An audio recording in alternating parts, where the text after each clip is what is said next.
टिकारी प्रखंड के दरियापुर में स्थित central university of south Bihar आज वर्तमान समय में बच्चों के भविष्य को संवारने में लगी हुई है, परंतु कोरोना के अलग अलग वेरिएंट से बच्चों के शैक्षणिक कार्य काफ़ी प्रभावित हो रहे हैं। बताते चले कि दूसरे लहर के बाद विश्वविद्यालय सुचारू रूप से स्नातकोत्तर के छात्रों के लिए खोल दी गई थी, परंतु ओमिक्रॉन वेरिएंट के वजह से विश्वविद्यालय पुनः 21 जनवरी तक ऑनलाइन मोड में ही शैक्षणिक कार्य करने का निर्णय लिया है, जिससे छात्र काफ़ी परेशान दिख रहे हैं। बच्चों का मानना है कि हम सभी छात्र अपने शैक्षणिक कार्य के लिए घर से काफ़ी दूर रह रहे हैं, परंतु कोरोना के वजह से काफ़ी समस्या का सामना करना पड़ रहा है। वहीं बच्चों का कहना है कि विश्वविद्यालय प्रशासन ने ओमिक्रॉन को देखते हुए जो फैसले लिए हैं वह सही हैं, क्योंकि संक्रमण का खतरा दिन प्रतिदिन काफ़ी बढ़ता जा रहा है। वहीं विश्वविद्यालय प्रशासन के तरफ से यह सख्त हिदायत दिया गया है कि कोई भी बच्चे जो बाहर से आते हैं उन्हें मास्क, सैनिटाइजर, डबल डोज का वैक्सीन सर्टिफिकेट लाना अनिवार्य है, क्योंकि जो बच्चे इन सभी चीज़ों को लेकर नहीं आते हैं उन्हें विश्वविद्यालय कैंपस में प्रवेश नहीं करने दिया जा रहा है। साथ ही साथ जो बच्चे हॉस्टल में रह रहे हैं उन बच्चों को RT-PCR सर्टिफिकेट लाना बहुत ज़रूरी है, क्योंकि इसके बिना बच्चों को हॉस्टल में रहने की अनुमति प्रदान नहीं की जा रही है। आइए जानते हैं यहाँ के छात्रों से कि आखिर हॉस्टल में ओमिक्रॉन वेरिएंट के आने के बाद किस तरीके का इंतजाम किए गए हैं विश्वविद्यालय प्रशासन की तरफ से। चूँकि बाहर से आता हूँ, मेरा पंचानपुर घर हुआ, तो हॉस्टलर्स वालों के लिए तो सुविधा है कि वो लोग हॉस्टल में रह रहे हैं तो कभी भी वो लोग लाइब्रेरी को एक्सेस कर सकते हैं। लेकिन मैं आज जब बाहर से आया, मुझे एक बुक जमा करना था लाइब्रेरी में, तो मुझे गेट पे रोक दिया गया। वहाँ मुझे बोला गया कि आपके पास RT-PCR टेस्ट का रिपोर्ट होना चाहिए जो कि 72 घंटा पुराना हो, या फिर डबल डोज जो वैक्सीनेशन हुआ है उसका एक सर्टिफिकेट। तो वो मैंने दिखलाया वहाँ गार्ड को, फिर उसने मुझे अंदर आने का परमिशन दिया। प्रॉपर सैनिटाइजेशन, प्रॉपर मास्क लगाने के बाद ही मैं अंदर आया। और अंदर आज आम दिनों के आधार पे अगर देखा जाए तो आज बहुत ही कम स्टूडेंट्स अंदर दिखाई दिए, बिकॉज क्योंकि सारे के सारे थ्योरी पेपर जो है वो ऑनलाइन मोड में हो गए। तो मैंने अपने डिपार्टमेंट के टीचर्स से बात की और बात की कि जो प्रैक्टिकल क्लासेस है वो कैसे की जाएंगी। तो उन्होंने मुझे बताया कि प्रैक्टिकल क्लासेस के लिए जो आ सकते हैं, जिनके लिए आना संभव है वो आए, या फिर जो नहीं आ सकते हैं वो घर पे रहें। जब कोर्स ख़त्म होगा तो उस समय लास्ट में कुछ इस पर निर्णय लिया जाएगा। लेकिन अगर आप आ सकते हैं, सक्षम है, तो यहाँ के प्रैक्टिकल क्लासेस कर सकते हैं। बाकी जो थ्योरी क्लासेस है वो तो शायद ऑनलाइन मोड में ही रन करेंगी। और लाइब्रेरी भी खुली हुई है, जो चाहते हैं कि लाइब्रेरी में आके किसी किताब को अपना लेके अध्ययन करें तो आके अध्ययन भी कर सकते हैं। PhD की स्टूडेंट हूँ, मैं यहाँ पर रह रही हूँ CUSB हॉस्टल में। और जब हम लोग यहाँ पर आए थे तो वैक्सीनेशन की सर्टिफिकेट ये सब हमारा चेक हुआ था। और अभी भी टाइम टू टाइम जो गार्ड्स हैं वो मास्क चेक करते हैं। मेस में जानने से पहले भी वो चेक करते हैं कि हम लोग मास्क पर हैं या नहीं। और बार बार हम लोगों को ये कहा जाता है कि इकट्ठा होकर नहीं बैठना है, दूर रहना है। तो ये सारी चीज़ें हो रही हैं और सैनिटाइजेशन भी टाइम टू टाइम होता है।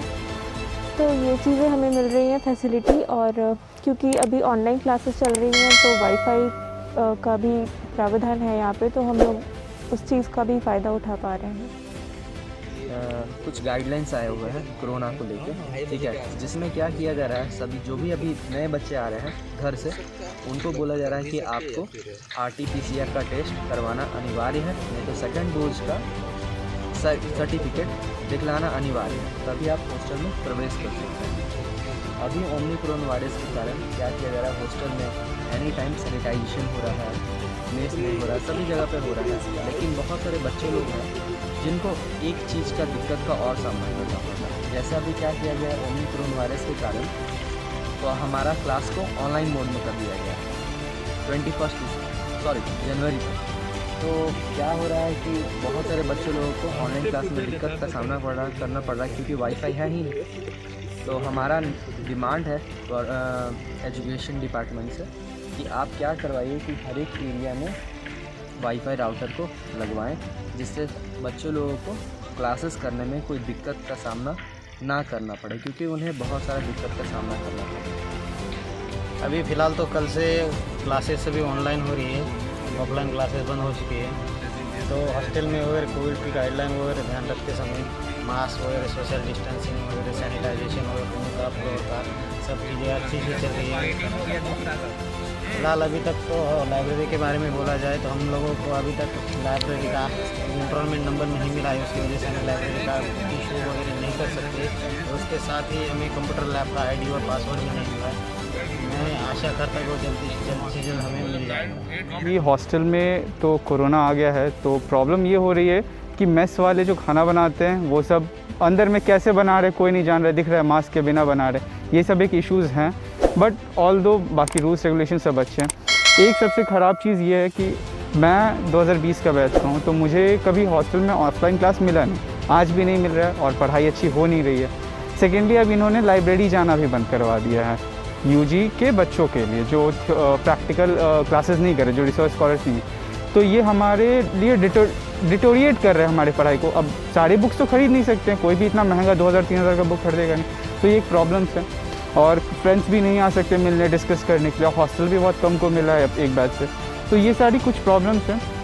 सेकेंडली यहाँ पे डेली कोई ना कोई केस आ रहा है, तो अगर सबका एक साथ हो जाए, एक टेस्ट, एक कैंप लगा के एक टेस्ट अगर सिविर करा दे तो वो बेटर रहता। इससे सबकी प्रोटेक्शन भी हो सकती थी और इससे पता चलता कि कौन है कौन नहीं है, इंस्टेड ऑफ कि एक एक करके पता चले, जिससे फैलने का रिस्क है। कोरोना जब से आया है तब से ज़िंदगी त्रस्त अस्त व्यस्त कर दिया हम लोगों का, खासकर हम छात्र छात्राएं का ज़िंदगी अस्त व्यस्त कर दिया है। कल तक ऑफलाइन मोड था और ये ऑनलाइन मोड हो गया, जिससे अब बहुत सारे स्टूडेंट चाहते हैं प्लान करें, बट वो हॉस्टल का पेमेंट करे कि हॉस्टल पेमेंट यहाँ रहे चाहे वहाँ रहे देना पड़ेगा। और जय बार एंट्री करो तय बार चेकिंग हो रहा है इसमें, वो अपना वेरिफिकेशन वैक्सीन सर्टिफिकेट और RT-PCR मांग जा रहा है। बहुत समस्या की दिक्कत का सामना करना पड़ रहा है। मन कर रहा है या तो घर चले जाए, फिर घर जाने के लिए ये सोच रहे हैं कि यार फिर आएंगे तो फिर वही लफड़ा होगा। और दूसरा चीज़ ये पेमेंट तो देना ही है जहाँ रहे चाहे वहाँ। और सन्नाटा पसरा गया यूनिवर्सिटी में हरियाणा। बढ़िया ही चल रहा है, विद्यार्थी भी पूरी तरह से सपोर्ट कर रहे हैं, नियमों का पालन भी कर रहे हैं और उम्मीद है कि ऐसे ही करते रहेंगे तो जो भी समस्या है वो जल्द ख़त्म हो भी जाएगी और हम ज़रूर इस पर विजय प्राप्त करेंगे। जो भी बच्चे आ रहे हैं उनका एक तो मतलब कि आपका स्कैनर लगा हुआ है, उसे जांच हो रहा है, उसके बाद उनसे RT-PCR रिपोर्ट या फिर जो एंटीजन रिपोर्ट लेकर आते हैं वो रिपोर्ट उन लोग का हम देखते हैं और देखने के बाद ही उनको मतलब कि हॉस्टल में प्रवेश दिया जा रहा है। सैनिटाइजेशन वगैरह का सुविधा है और मतलब कि हफ्ते में 2 दिन पूरा का पूरा हॉस्टल वगैरह सैनिटाइज़ किया जा रहा है। और साथ में कि मतलब कि हर एक एंट्री पॉइंट पर, जैसे हॉस्टल का एंट्री पॉइंट है और मेस का एंट्री पॉइंट है, दोनों जगह मतलब कि हैंड सैनिटाइज़र भी रखा हुआ है जो कि पैर से मतलब कि उसको यूज़ करने वाला है, तो उसे अपना सैनिटाइज़ करके अपना जा सकते हैं, प्रवेश मिल सकता है। छात्रों का कहना है सर कि हॉस्टल में ऑनलाइन मोड में अब पढ़ाई होगी हम लोग को, तो समस्याएं हो रही है कि एक मतलब सदन में जो है वो वाईफाई की सुविधा है लेकिन दूसरे सदन में वाईफाई की सुविधा नहीं है। तो इसके लेके सर तो ऑनलाइन क्लास के दौरान समस्याएं का सामना करना पड़ सकता है। समस्याएं तो आएंगी ज़रूर, लेकिन खैर इसके लिए प्रोसेस हो गया है और हमारे माननीय जो VC साहब हैं उनके द्वारा इस पर तुरंत कार्रवाई करते हुए, और आज ही हम लोग का सर्वे टीम आया हुआ था इसका वाईफाई के लिए, तो पूरा का पूरा हॉस्टल का सर्वे करके किया है, तो उम्मीद है कि जल्द हो भी जाएगा।